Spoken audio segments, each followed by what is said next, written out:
I testified before before Congress, before this Congressional Committee on Legislative Oversight, and Enright was down there also testifying. I didn't testify at the same time as he did, but he ultimately had to come down and testify too. Had you ever signed anything that said that it was legitimate? Oh yeah, yeah.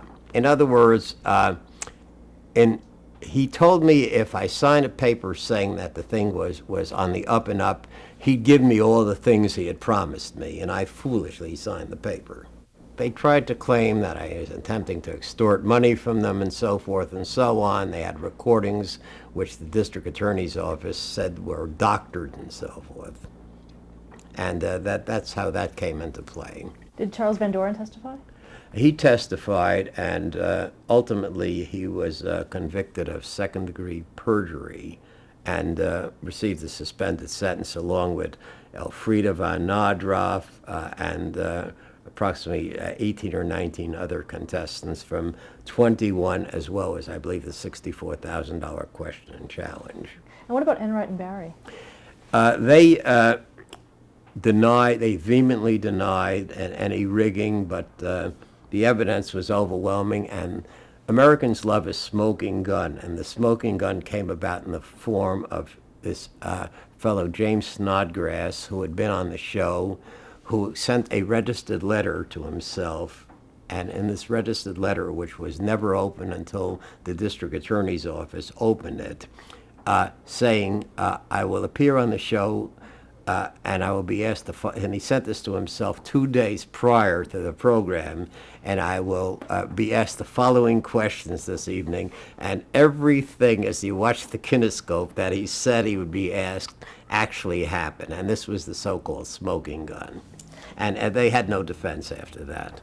It went over well at the grand jury. I had no problem there, and I had no problem except when I testified in the Congressional Committee, people were saying stuff like, so you knowingly accepted the money, blah, blah, blah, and don't you think you should give it back? And my answer was, this was a criminal thing, well, not criminal, this was a hoax and so forth, and the person, why should I give the money back to the person who committed the hoax?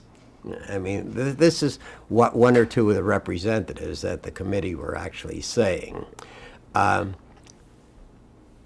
I couldn't understand, frankly, how the bright people could not understand that they would have to know what the other person was doing in the other isolation booth in order to have this arrangement.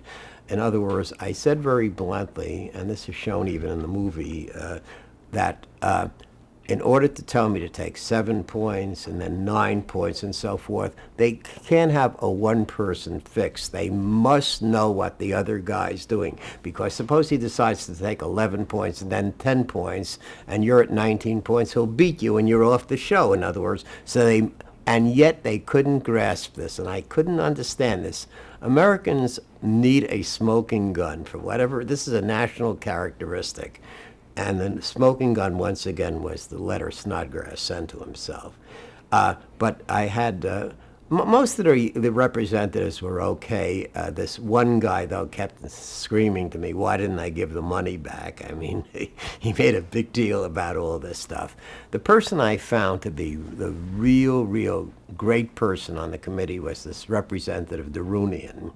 He's the fellow who, in the movie, says, I don't believe, to Charles Van Doren, I don't believe a person of your intelligence should be at last commended for finally telling the truth. And he was a conservative Republican from Nassau County. I believe he's still alive. I believe he's in his 90s, if he's still alive right now. But he was the only one of these guys who did not praise Charles Van Doren, but was honest enough to say, there's no reason a person of your intelligence should be commended for at last telling the truth. Incidentally, the person who played the part in the movie is the father of the screenwriter, Paul Atanasio, Joe Atanasio. This is a little sidebar that most people don't know, obviously. The fellow walked over to me and he said, "I'm Steve Darunian."